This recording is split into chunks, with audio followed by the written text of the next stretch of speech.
Good day to all, welcome to Extreme Recap. As we first see our protagonist, the movie begins. Working at a fish delivery service, Dong-Chul and his friend became ill. Dong-Chul was once a criminal. He retired, however, and began working regular jobs after meeting his wife. Soon after, they hear a commotion as a result of one of the merchants not paying their boss the maintenance fee. Sik takes note of this and murmurs to Dong-Chul that the boss has not yet paid them. However, when Kong and his men approach, the two bow respectfully. Dong-Chul gets a phone call from a man at that exact moment, and the two of them rush to see him. It turns out that Dong-Chul often puts money into questionable businesses. This time, he plans to put money into king crabs after looking at samples and waiting a while. Dong-Chul makes the decision to deposit his funds, which include the 100 million won that he borrowed from the bank. Ji-Soo, Dong-Chul's wife, is shown working two jobs elsewhere to make ends meet. Dong-Chul asks Ji-Soo what she thinks about investing in king crab later on the way home, but Ji-Soo becomes enraged because he always takes investments that turn out to be scams, making them venture into the red. A group of criminals led by a man named Seythe is attempting to break through an apartment door in another location. He confronts and severely attacks a debtor after unlocking the door. Seythe, on the other hand, is captivated by the debtor's daughter's beauty just as he is about to kill him. The girl was then taken as a ransom for debts by him and his cronies. En route, a car accidentally hits Dong-Chul's. After that, Dong-Chul exits his vehicle and examines the damage. As a result, he tries to convince Seythe. The driver was too sick to go out and tell the police about the situation. Sik, on the other hand, tries to move quickly and offers Dong-Chul some money because they are holding a girl captive. When Ji-Soo sees him throwing money at her husband, she arrives and yells at him and tells Dong-Chul to call the police. Seythe was captivated by the appearance of Ji-Soo, apologizes to Dong-Chul after getting out of the car and beginning to beat his driver. The couple freaks out when they see this and leaves right away. Dong-Chul goes to Kong the following day to get his paycheck. However, he only receives a modest sum. He tries to beg Kong for more, but he doesn't listen, so he has to leave. After that, he goes to see Sik, where they find out that a Chinese port is holding the king crab ship. They are worried about how Jesus will react if she finds out, believing that they have been tricked once more. Dong-Chul celebrates his wife's birthday by taking her to dinner that evening. Ji-Soo suggests to them that they get a fictitious divorce so that they can keep their apartment during their conversation. Dong-Chul, on the other hand, becomes agitated and denies it. He then tells Ji-Soo about his investment in king crabs. He calms her down and heads out to get the birthday cake after she yells at him when she hears the amount. But she has already left when he returns. In the meantime, Ji-Soo takes a taxi home, but she is miserable. As a result, she sends Dong-Chul a text and reassures him that she has faith in his judgment. After receiving her message, Dong-Chul, who is still in the restaurant, is pleased and rushes home. Later, a man by the name of Ji-Hyo is moving some items to another car, forcing Dong-Chul's car to stop in the middle of the road. But Ji-Hyo turns out to be important ties. Henchman who is deliberately delaying Dong-Chul's return route.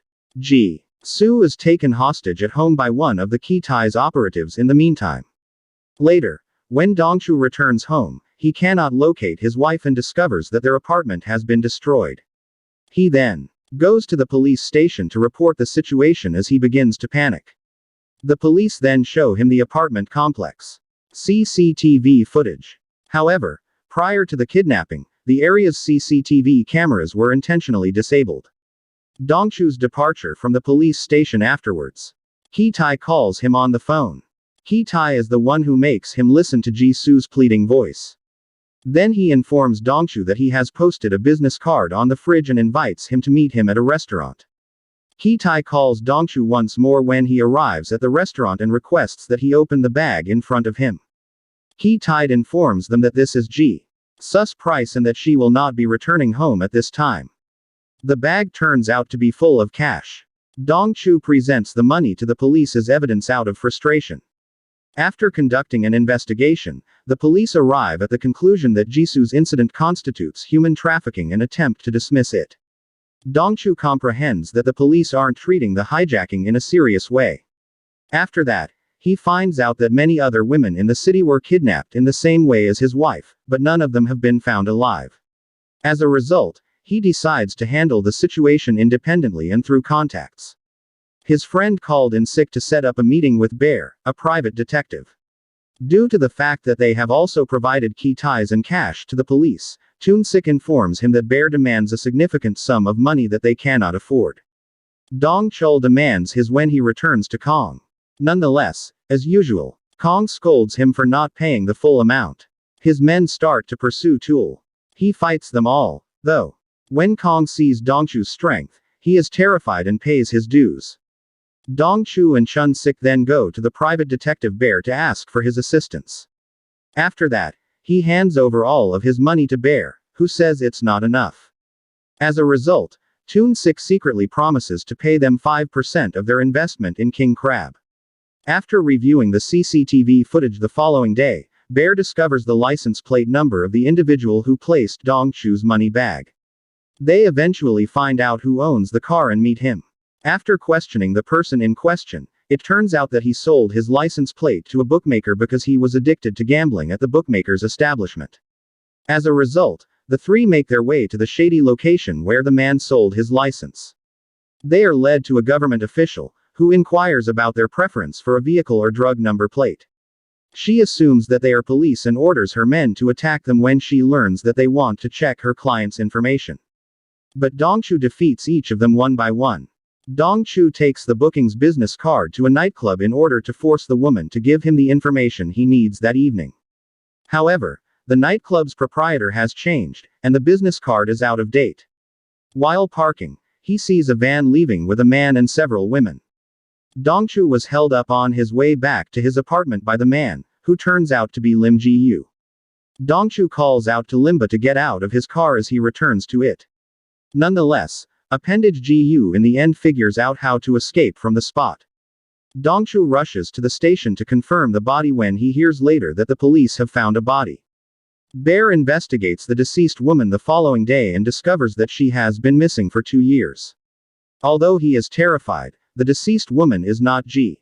However, the odd thing is that her husband once confessed to the crime at the police station while she was in a coma prior to being taken hostage. The three went on to meet the man whose wife's body was found in the following scene. The man admits that he used to care for and provide for his wife, who was in a coma for 2 years.